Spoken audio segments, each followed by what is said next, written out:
The contest. Please turn to page 2. Carl ran towards the high jump and leaped over the bar. As he landed on the mat, he knew that he had jumped much higher than anyone else in his class. "That was the best jump so far," said his friend Sean. "You're going to be the champ again this year." "Yes, I think I am," replied Carl. "No one at school can jump that high." Mrs. Taylor called to the boy who was last to have his turn. His name was Michael, and he had only just come to Fairfield School. Sean and Carl watched as he stood up and stared at the bar for a few moments. Very slowly, the new boy raised himself up on his toes and took a deep breath.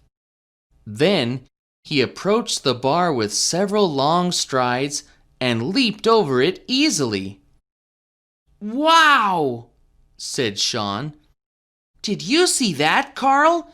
He jumped as high as you did." "That was excellent, Michael," said Mrs. Taylor. "It's obvious that you've done the high jump before."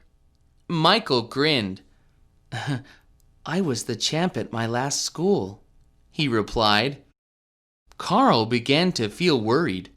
He had been expecting to win easily, but now he would have to compete against Michael, and the bar would be raised. Carl stood and looked at the bar. Suddenly, it seemed very high. He ran up to it, and as he went over, he hit it with his foot. He could hear the bar clattering to the ground as he landed on the mat. Michael had his turn next. Over he went, and everybody clapped. Then, Carl knocked the bar off twice in a row. As it fell down after his final attempt, he knew that he was out of the contest. Michael was the new champion. Carl was very disappointed. He sat down beside Sean and said, "I'm not going to do the high jump anymore." "But you're really good at it," said Sean. "You can't give up just like that. Why don't you come to the club with me tomorrow and do some training?" Sean was good at running, and every Saturday morning he went to the West Side Athletics Club where his father was a coach. He had been trying to get Carl to join, but Carl wasn't interested. "Training is boring," he said. The next day was Saturday, and Carl went to watch a local football game with his father. As they walked up and down the sideline, Carl noticed some children jogging around a track in the park next door.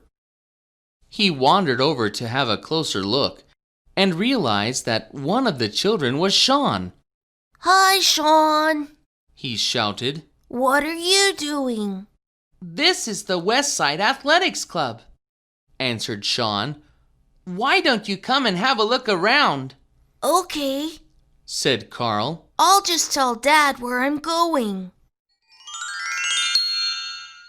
Sean took Carl over to the high jump area, where his father was coaching some children. Carl noticed that they had a different way of jumping over the bar. Instead of going feet first as he did, they went over backwards, leading with their head and shoulders.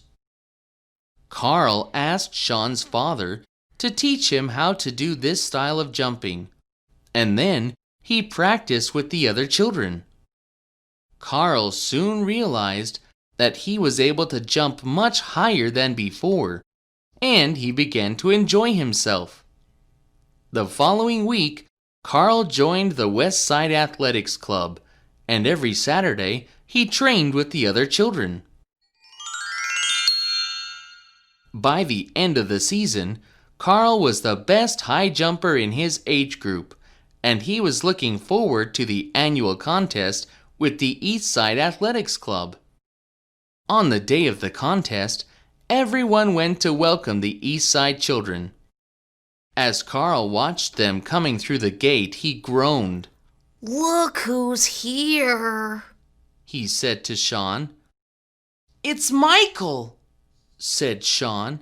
and I'll have to jump against him because we're the same age. Said Carl. I haven't got a chance now. Of course you have, said Sean's father. You just need to concentrate and remember everything you've learned during the season. The two boys walked over to meet Michael. Hi, Said Carl. come with us and we'll show you where the high jump is. Michael grinned. Okay, he said. The contest started, and Carl and Michael took turns to jump.